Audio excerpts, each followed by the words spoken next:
Previously, as Jinwoo flew atop Kaisel, he observed the giant gate that had appeared in the skies above Korea, anticipating the greatest battle yet to come. The next day, inside the Hunter Association's gymnasium, Sung Jinwoo sparred against Beru. The ant soldier launched a flurry of attacks, his movements fast and precise, but not a single strike could touch Jinwoo. Since their last battle, Jinwoo had grown tremendously stronger. Blocking one of Beru's strikes with just a single hand, he asked whether Beru was truly giving it his all. The loyal ant lowered his head and admitted that he would never dare to fight his king with full force. Jinwoo smiled at the humility of his soldier. He explained that it was fine since all he wanted was to break a sweat, and Beru was the only one capable of helping him do that.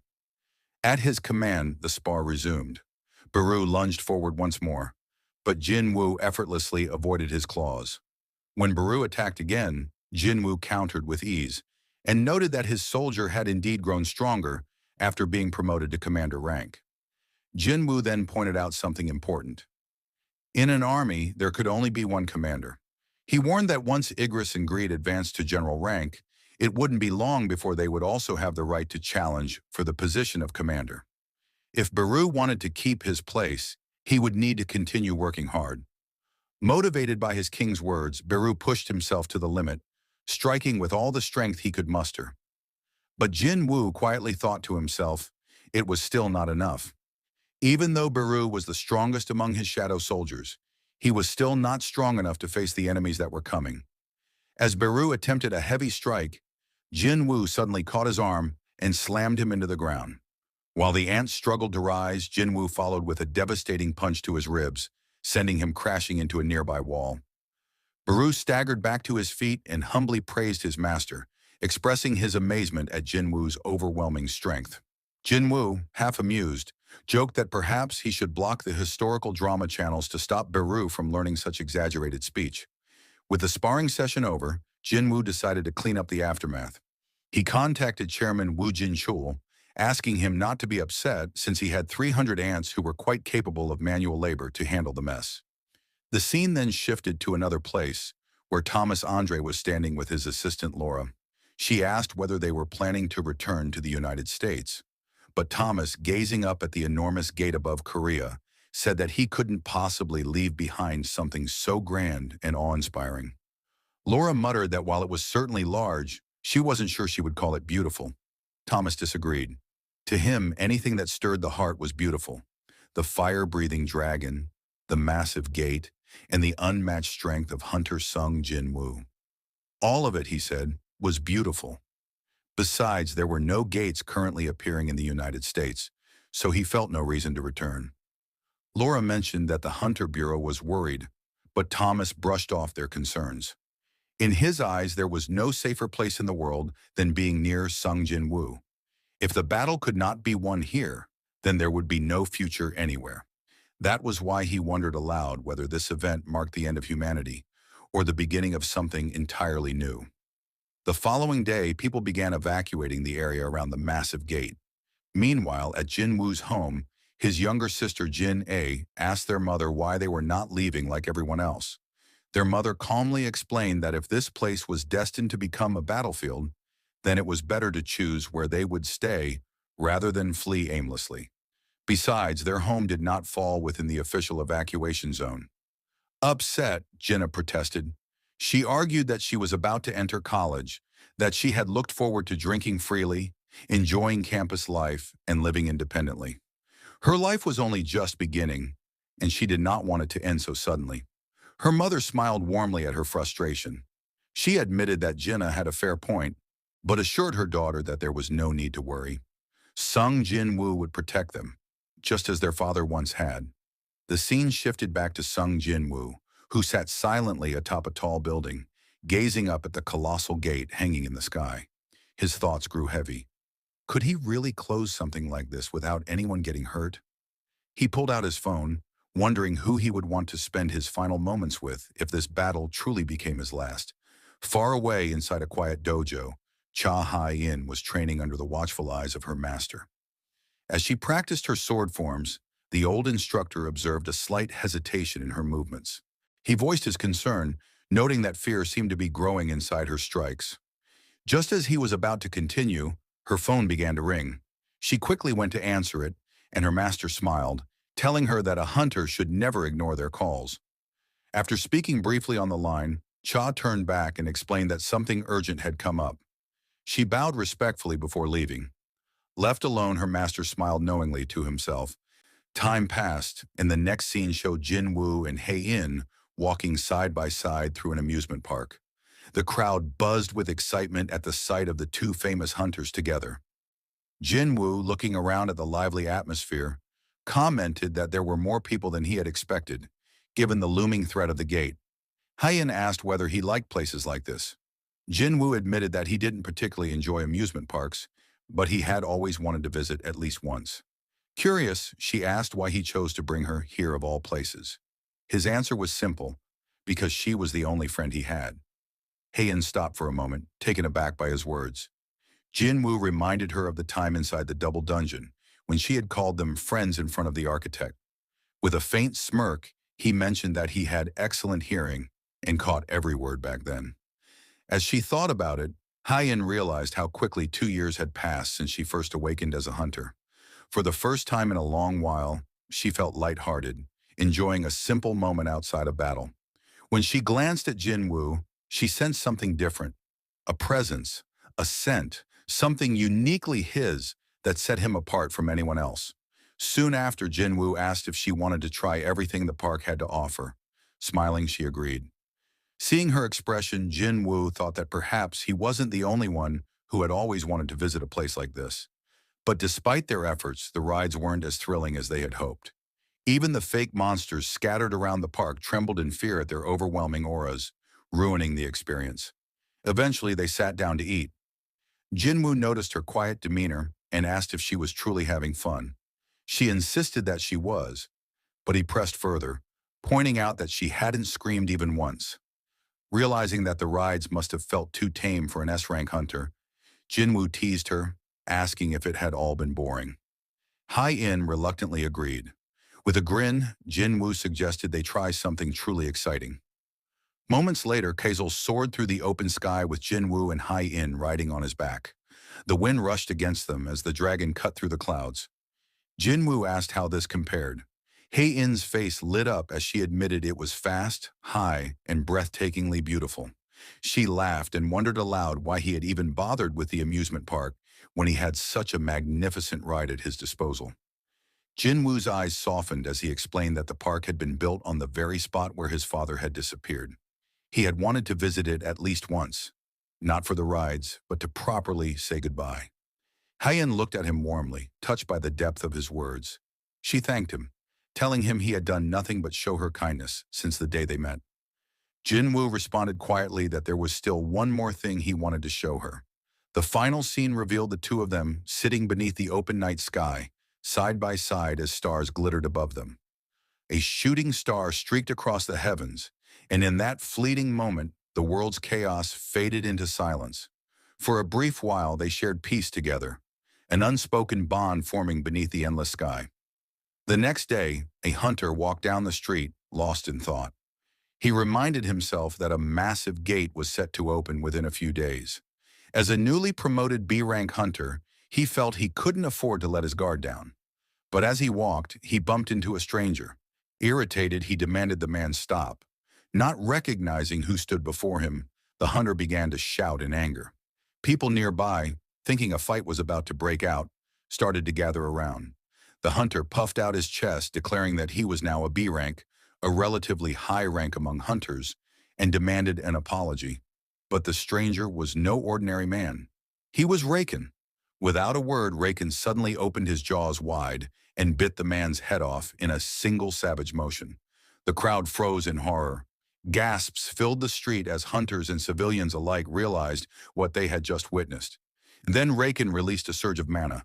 The sheer force of his aura crushed everything around him, sending hunters flying through the air as debris shattered and scattered. His monstrous presence loomed over all. He declared to the terrified hunters that from this moment on, they would become his prey. His teeth and claws would tear through their fragile skin and flesh. Raising his voice, he announced his true identity. He was the king of beasts, the beast monarch. With arrogance, he dared anyone to try and stop him if they could. Meanwhile, in a quiet forest, Cha Hyen bent down to drink water from a lake. She looked up as Jinwoo approached her. He casually mentioned that he knew of a hotel nearby that served an excellent breakfast, suggesting they head there to wash up and have a proper meal. With a wave of his hand, he summoned Kaisel, preparing their departure. Back at the Hunter Association headquarters, Chairman Woo Jin-chul was being briefed on the sudden chaos. An agent rushed in, reporting that a monster was outside, viciously attacking every hunter in sight. Jin-chul asked immediately about the casualties. The agent replied that the numbers were still unclear, but the situation was dire. Frustration welled inside the chairman. By his calculations, there should still have been several hours before the dungeon break occurred. He was already overwhelmed managing the massive gate, and now a powerful monster had appeared without warning. He asked where Sung Jinwoo was, but the staff member regretfully informed him that they had been unable to reach the hunter. Moments later, another agent burst into the room with an urgent update. A hunter capable of confronting the monster had appeared on the scene. Jin-chul asked if it was Jinwoo, but the man shook his head. Instead, he explained that it was a world-class hunter who had happened to be nearby. At the scene, Leonard Neumann stood face-to-face with the beast monarch. The German hunter narrowed his eyes, unsure if he could truly stand against such an enemy. Still, he thought perhaps fate had kept him in Seoul for this very reason, to challenge this monster. But before he could act, a massive hand grabbed his head and shoved him backward. It was Thomas Andre. Towering with unmatched presence, the American national-level hunter stepped forward. He told Leonard bluntly to stay out of the way, otherwise he would only become a burden. Back at a quiet restaurant, Sung Jinwoo was sharing a meal with Cha Hyen when his phone began to ring. It was Chairman Woo Jin-chul, finally able to reach him after repeated attempts. The chairman asked urgently where he had been, explaining that no one had been able to contact him until now. Jinwoo replied calmly that he had been outside the service zone. Without delay, Jin-chul briefed him on the situation unfolding in the city.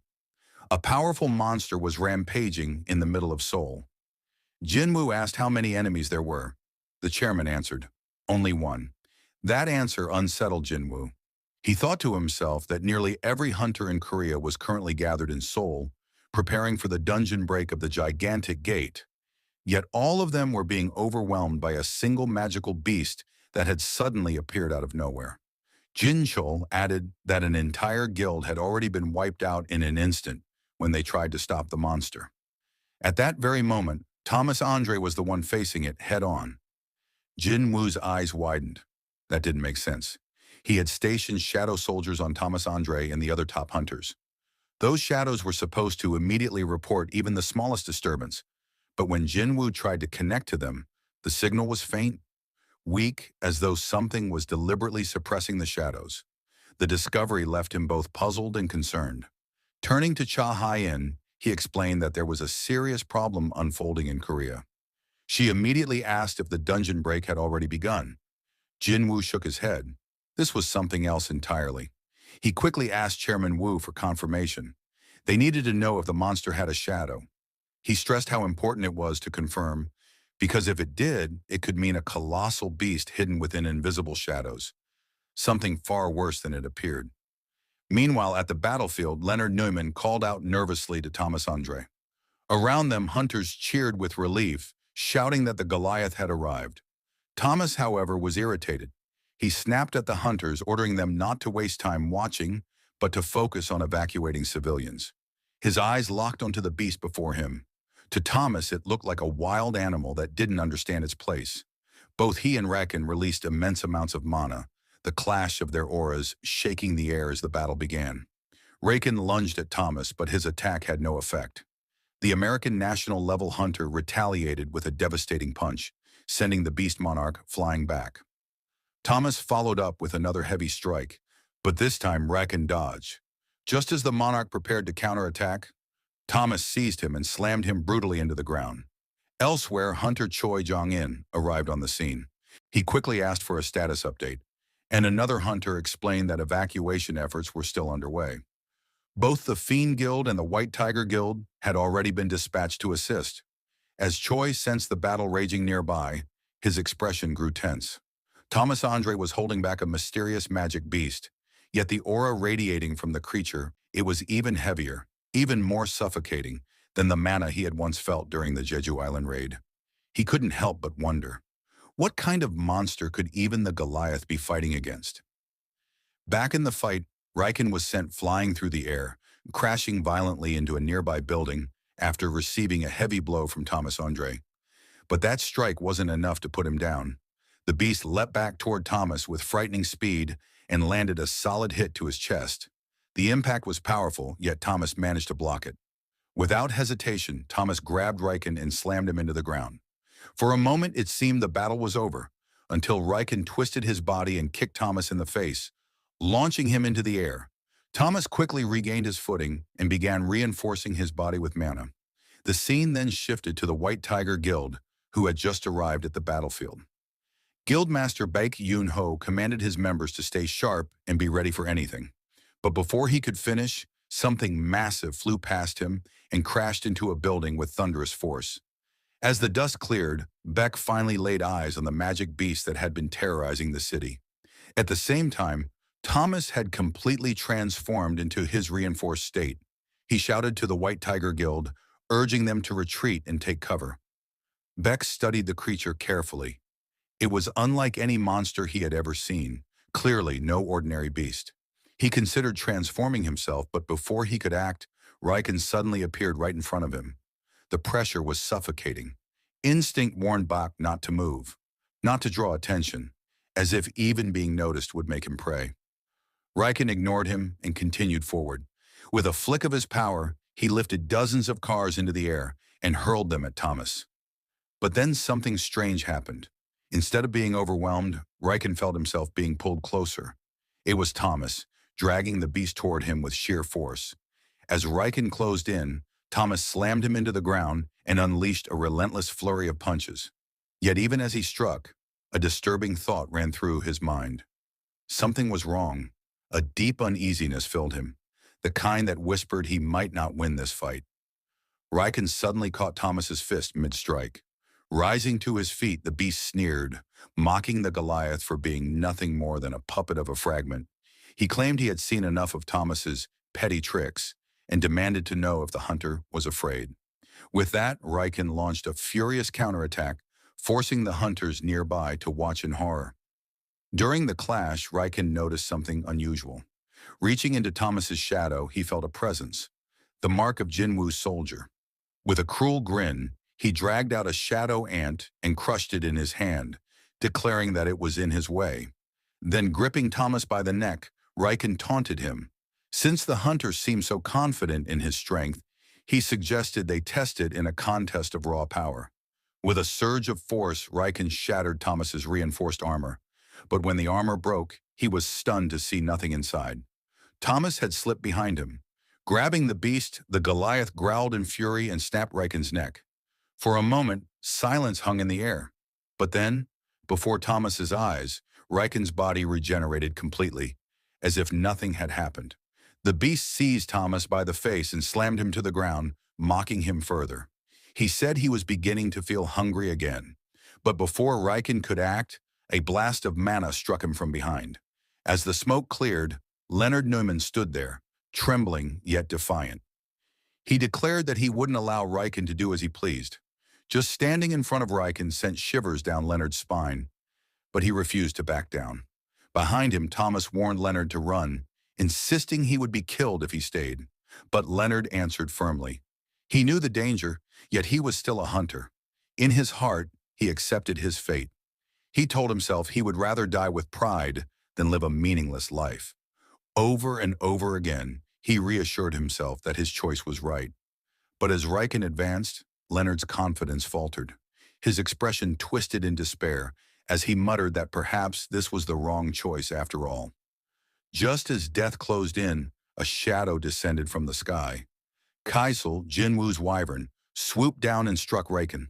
The beast turned, catching sight of something in the air. It was Jinwoo. With blinding speed, he descended, landing a devastating kick to Riken's head and slamming him deep into the ground. Jinwoo ordered Leonard to take Thomas to safety. Riken slowly rose from the rubble, his eyes locking onto Jinwoo. With a grin, he remarked that the scent of the Shadow Monarch lingered on this human. Jinwoo studied him carefully. The killing intent rolling off Raiken was immense, but he wasn't alone. Behind Jinwoo, another presence materialized. It was Queresha, the Monarch of Plagues, who licked her lips and spoke eagerly. She wondered aloud what it would taste like to devour the body of another monarch. And then Psychos, the Monarch of Frost, emerged as well. The monarchs closed in, surrounding Jinwoo on all sides. Their combined mana could be felt from miles away, but Jinwoo did not back down. With a command, he summoned his entire army of shadow soldiers to charge. Psychos released a freezing breath, instantly trapping the soldiers in ice. He mocked Jinwoo, saying that his army couldn't even take a single step within this prison. Kureisha sneered, accusing him of overstepping by daring to use such forces against monarchs. Psychos added that Jinwoo had yet to fully absorb Ashbourne's power. He admitted the original Shadow Monarch had been the greatest of them all, but reminded him not to underestimate the other monarchs. But in the next moment, Jinwoo shattered the ice, imprisoning his soldiers.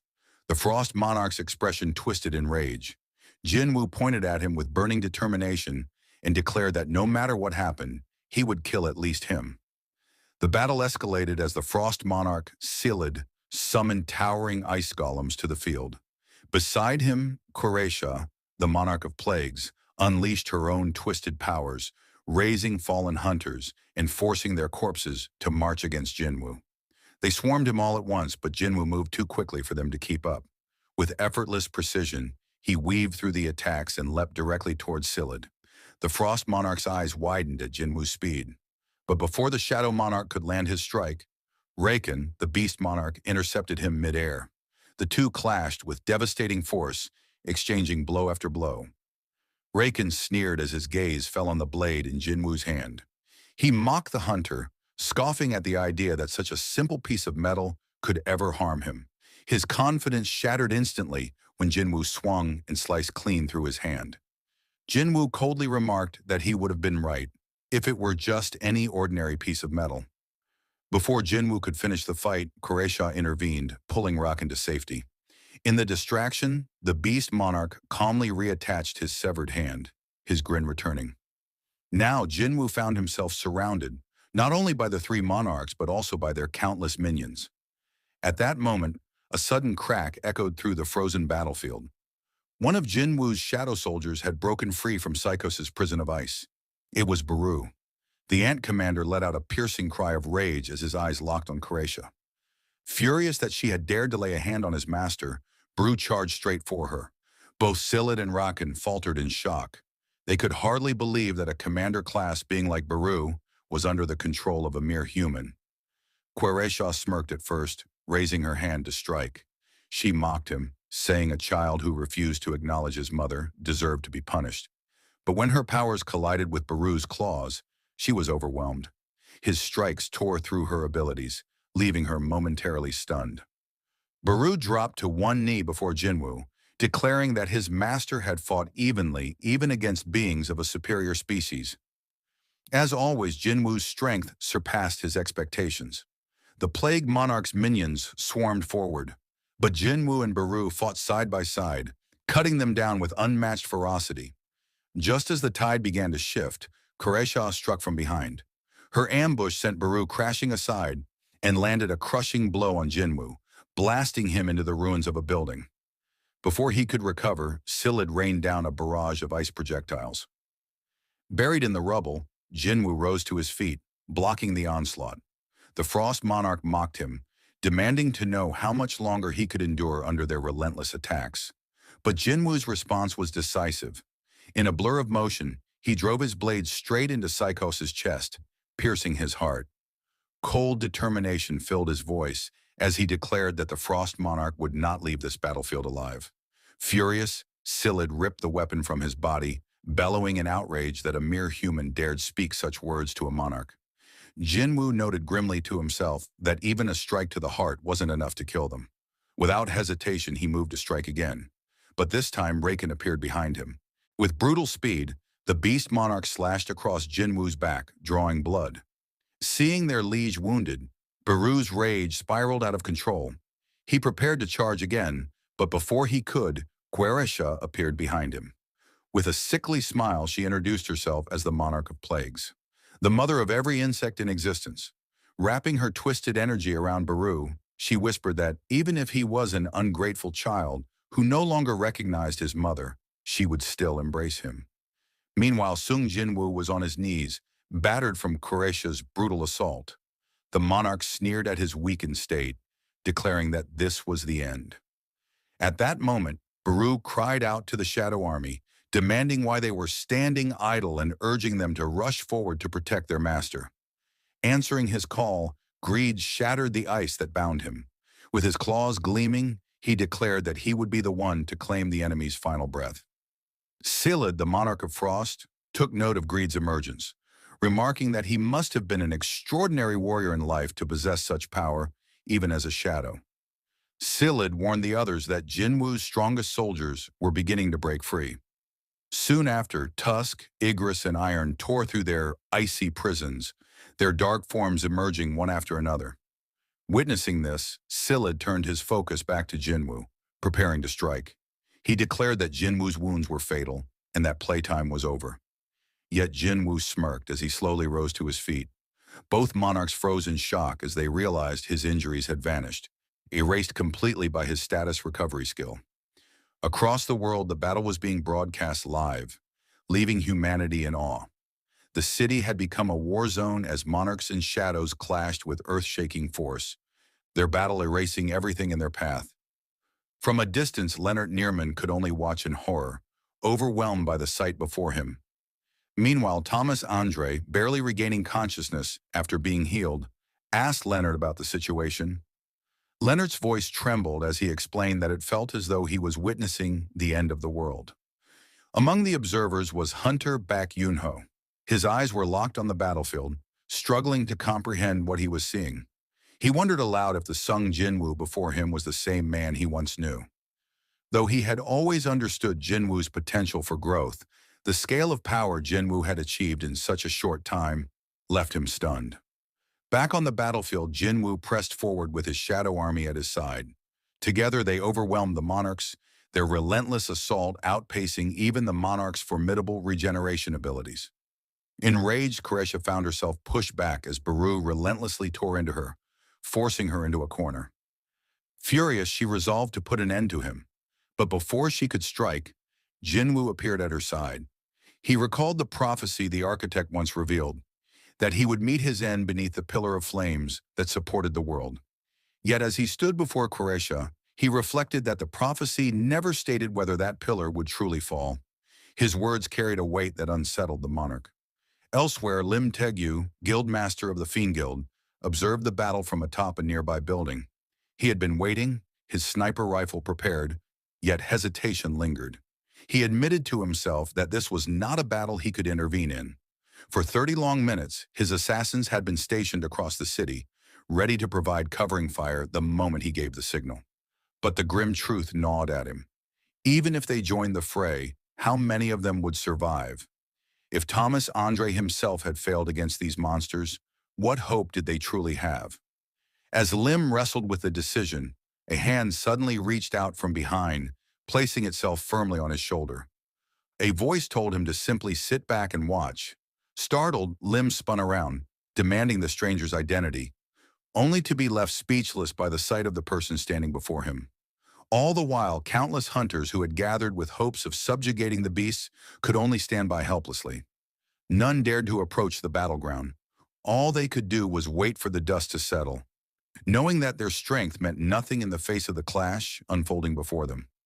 Back on the battlefield, Jinwoo managed to land a decisive strike on Quresha, but the Monarch of Plagues was far from defeated. Her body quickly began to regenerate, restoring itself with horrifying speed. She retaliated, unleashing a wave of poison that spread across the field. A system notification confirmed what Jinwoo already sensed. Venom still lingered thick in the air. Yet he remained calm, for poison held no effect on him. This realization enraged Quresha. With fury in her voice, she charged toward him, determined to tear him apart. Before she could finish her attack, however, she felt her body being dragged against her will. Jinwoo was pulling her closer with overwhelming authority. Struggling against the force, she realized that she could not undo it. Her body was pinned down, helpless beneath his control.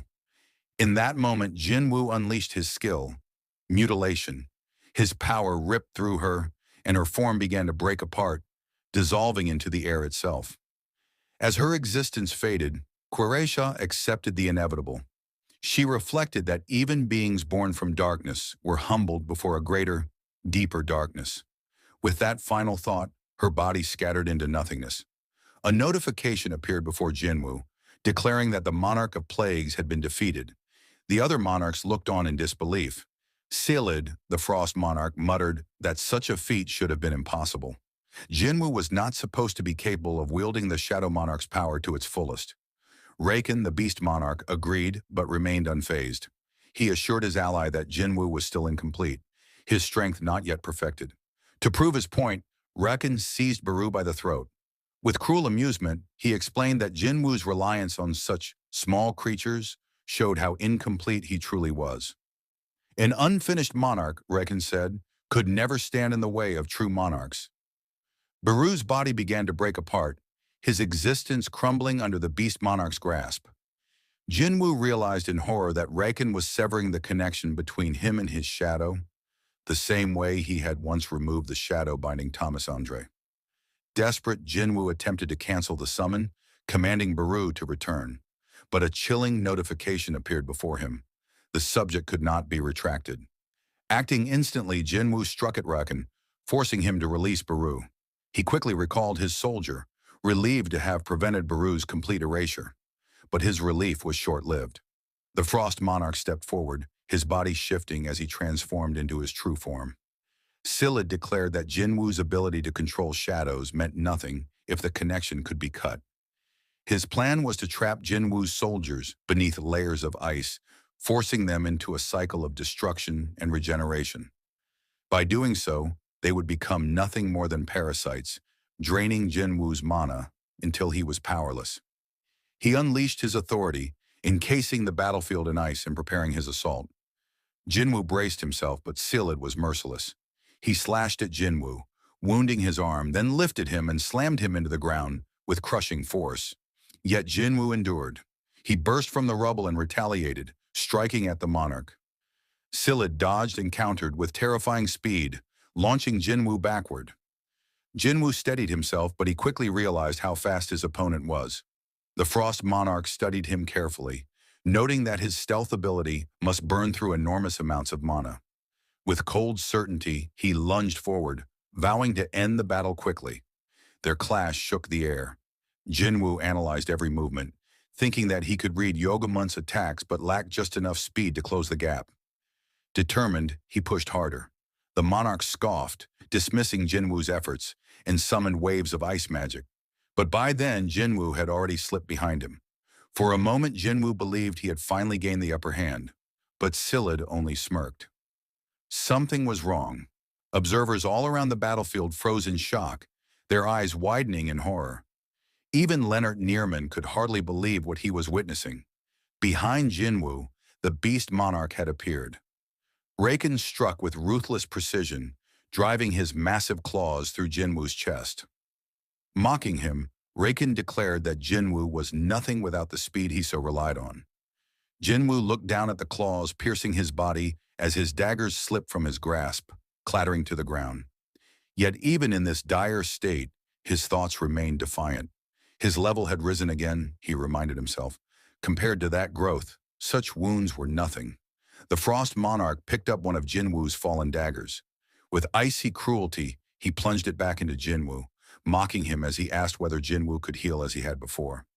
He reminded him that he was still incomplete, not yet a true monarch, and demanded to know if this was as far as he could go. With the entire world watching the broadcast, Silid proclaimed what awaited humanity. Once the monarch army set foot in this world, human corpses would rise in mountains, and rivers of blood would flow endlessly. Yet he had a different fate planned for Korea, the land Jinwoo called home. He vowed to personally freeze every man, woman, and child. They would endure eternal agony, trapped in bodies that could neither die nor truly live. Their suffering, he declared, would become his joy. As his icy power consumed Jinwoo, The hunter's body froze, and his vision dimmed. He told himself he only needed to endure a little longer. Then a chilling notification appeared. His HP had dropped to 0. The player had died.